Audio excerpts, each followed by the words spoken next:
E gjithë bota e din, s'pako ato fuqitë mëdha që janë vendimarrëse dhe të interesuara për qetësinë e Ballkanit, që ne nuk I kemi përmbyll problemet me Serbinë që nga përfundimi I luftës me 1999. Dhe pikërisht se bota e din një gjë të tillë dhe sidomos e din faktorët e rëndësishëm botnor, si që janë SBA-ja, shtetet e fuqishme evropiane, po dhe sekretari I NATO-s.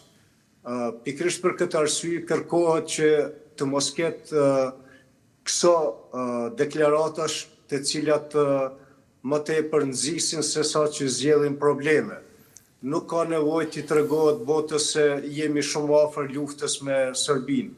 Bota e din shumë qartë, sidomos NATO-ja e cila është prezente në Kosovë, e din shumë qartë se sa jemi faktikisht në... Po. Po dëgjohemi? Po, vazhdoni zotri Gej, sa I patëm një shkputje të sinjalit, po. Kërkoj falje. NATO-ja e din fare mirë situatën në Kosovë, prandaj nuk ka nevojë nga ana e politikanëve kosovar që të ketë deklarata të cilat mund të kuptohen si luftë apo si fjalori I cili shkon në atë drejtim.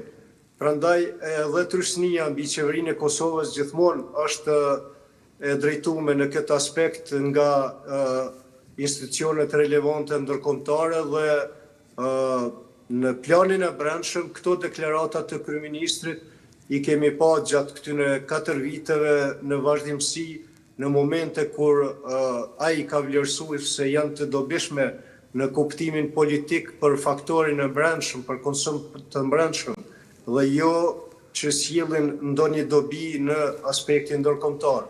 Përkundrazi, në aspektin ndërkombëtar deklarata të tilla vetëm sa po na rangojnë në një nivel me shtetin serb dhe gjithë faktorët tjerë të cilë kërkojnë një destabilitet të rajonit.